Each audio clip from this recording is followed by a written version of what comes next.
Assalamualaikum warahmatullahi wabarakatuh. Salam hormat Pak D. Perkenalkan, nama saya Agus Ridwan, mahasiswa ASMI Insulindo, jurusan Manajemen Perusahaan kelas KKNI. Izin untuk menyampaikan jawaban UAS mata kuliah Kepemimpinan.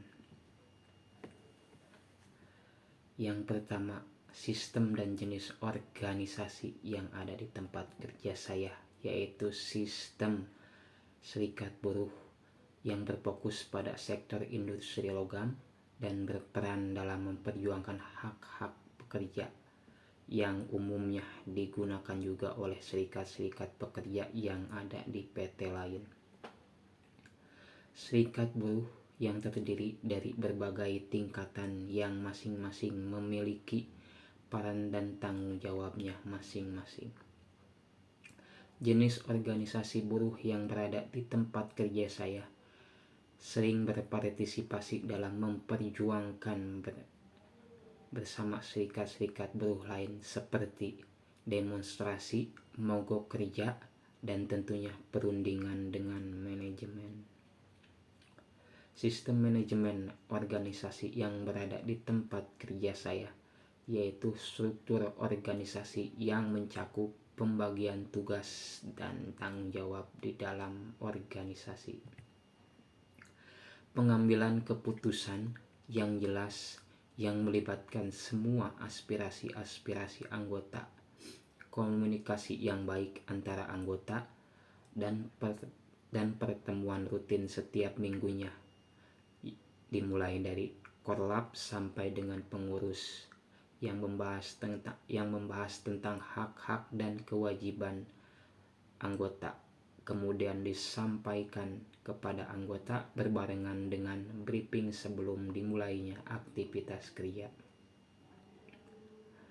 Budaya organisasi yaitu kepercayaan dan transparansi anggota yang mendorong komunikasi terbuka, pemecahan masalah yang didiskusikan dengan anggota, dan kerjasama yang kuat antara semua anggota. Setahu saya, stakeholder organisasi dan manajemen hubungannya masih berjalan dengan baik, karena ketika ada perundingan, hasilnya pun tidak terlalu mengecewakan, walaupun kadang hasilnya kurang memuaskan.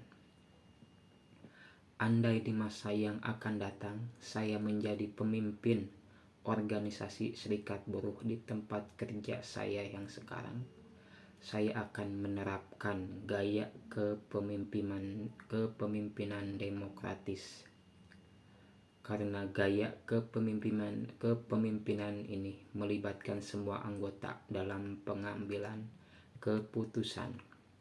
Pemimpin mendengarkan pendapat dan masukan, menghargai ide dan pendapat dari semua anggota sebelum membuat keputusan akhir, dan gaya kepemimpinan ini juga mendorong partisipasi aktif, kreativitas, dan kolaborasi untuk keterlibatan anggota dalam merumuskan tujuan dan strategi untuk menciptakan rasa memiliki pada semua anggota.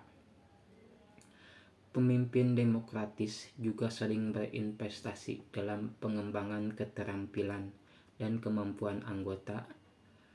Pemimpin melihat potensi anggota dan berupaya membantu mereka tumbuh dan berkembang.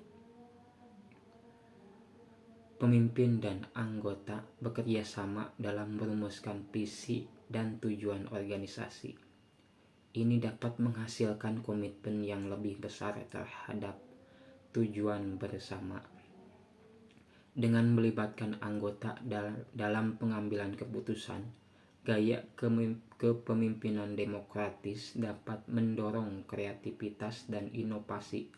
Berbagai perspektif dapat membantu menghasilkan solusi yang lebih baik.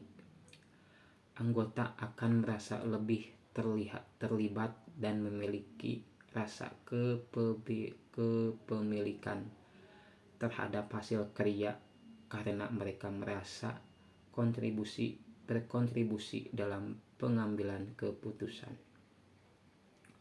Gaya kepemimpinan demokratis seringkali menghasilkan tingkat keterlibatan karyawan yang lebih tinggi, yang pada akhirnya dapat meningkatkan motivasi, produktivitas, dan kepuasan kerja.